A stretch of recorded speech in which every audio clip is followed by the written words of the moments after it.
Radio Rahim here with Angel Garcia, the father of Danny Garcia, who's facing Amir Khan on July 14th. You got really heated up there, man. Yeah. I'm just going to give you an opportunity to finish what you were saying. Yeah, because, you know, they talking about he going to do this, he going to do that. I mean, like, listen, he's underestimating Danny. Like, and another thing is, like, you could talk to me all you want, but just don't put your hands on me. Like, his manager, whatever he is, put it, you know, like, push me. Don't do that. Like, don't disrespect me like that. First of all, I'm not touching them physically. You know what I mean? But the thing is this, Khan is just overrated fighter. The truth is the truth. The truth hurts. He just overrated, man. That's all he is. He got Peterson whooped him, man. Like, whooped him. Seriously, he really whooped him. And he's in denial with that. Then he got knocked out in Europe. I mean, that can happen to the best guy in the world. I'm not laughing at that.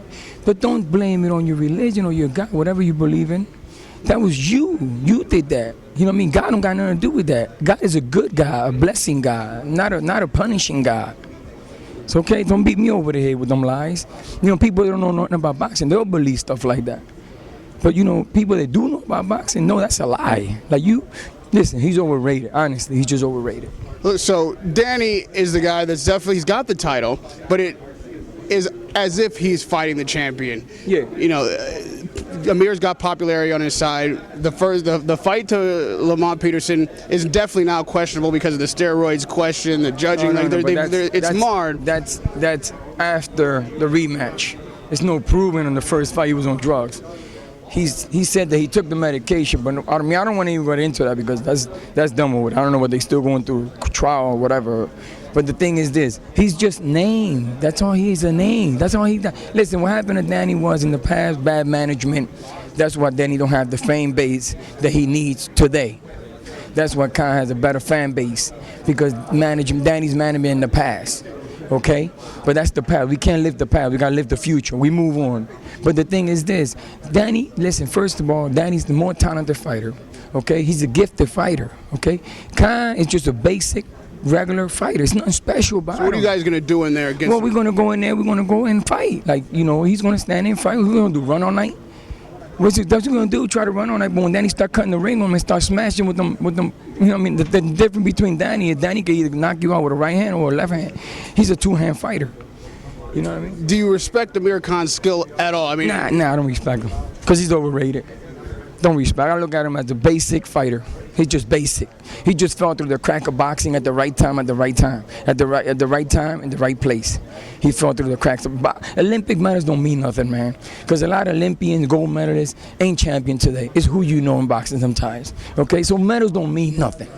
And a lot of times in USA Boxing and all that, in AIVA international competition, half of the time they already got their favoritism, who they want to go to. And the difference between their countries and our countries is that they choose their fighters to go to the nationals, to the AIVA competition international. When Danny was in an Olympic alternate, he should have been the Olympian, 2008. But you know, politics, he fought 6 nights straight.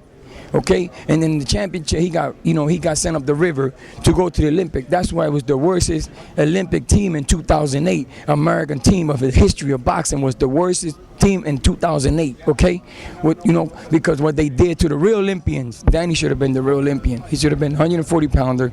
Because look who won that weight division. Republic Dominican won that weight division. That's to let you know that anybody could win a medal. Well, with all that said, then you're coming up against Amir Khan. He's at Golden Boy. You're at Golden Boy for this fight. Yeah, but so politics. Then, do you believe that Danny can win a decision? Well, it's not about politics this kind of level, because this you got to prove yourself. You know what I mean? Danny's the champion. He's the contender. He's the contender. Okay, Danny's the champion. But what I'm saying to you in the amateur business. Okay. You know what I'm saying? So you do believe you can get a fair shake of the decision? Well, the thing is going to be this. We're not looking for judges. We're looking to win. When you go out there looking for judges to give you a fight, you know, that's risking it, putting a coin in the flip of the coin and heads or tails. Right. It's not going to be that kind of... To be fair, when he won the title, he beat Eric Morales. Exactly. But Eric Morales went the distance. Now, a reasonable person could expect that Amir Khan could go the distance. If Eric Morales could go the distance, how are you going to step in there and knock out Amir Khan? The thing is because Morales has the better chin than Khan. He's a suspect, got a suspect chin. And the thing is this, Danny could have knocked Morales out, but Danny's a smart fighter. A lot of fighters, they hurt a fighter and they want to slug at them. That's when they get clipped. Because just because you got a fighter hurt doesn't mean he's weak. He could still have a snap of a punch. That's what people go wrong at. So just because you knock a fighter down doesn't mean you're going to jump on him and finish him off. That's what happened to Victor Ortiz when he fought Berto. Berto clipped Victor, and then Victor clipped him. So now, you know, a lot of fighters and their management teams, dads, whatever, they hype the fight. It seems like, you know, you get up there, you start jaw-jacking just to sell tickets. But this seems sincere from you. No, like, yeah, this is not acting. Is it something personal with Amir Khan? No, it's not personal. It's just when you go against my son, it's my blood. And it's my blood. And when you're in the ring, people say, you know, you could die off of this. So basically, I'm putting my son in the ring to see him die in front of me. And that's one thing, you don't never want to see your children die. But the thing is this, that's why I get to that level, because he's fighting my son and I'm in there with him. That's the difference between me and his team, and that we are spiritual one. You know, mentally, physically, and spiritual. We are together. So he's never going to be Danny, man. Listen to me. Danny going to be around for a long time. People don't understand this. All right. Well, last thing, you know, training camp's about to start. This will probably be the last time you get to be that close to Amir Khan until fight week. Exactly. So tell him whatever it is that he should know getting ready to start camp to fight your son, Danny Garcia. Well, he better be mentally strong and stop blaming people for his mistakes in life. Whatever he did in the past is catching up to him now. You know what I mean? And stop blaming other people for his mistakes. You know what I mean? That's it. It's over, baby. His career's going back to Europe. Radio Rahim with Angel Garcia. Good luck on July 14th. Thank you.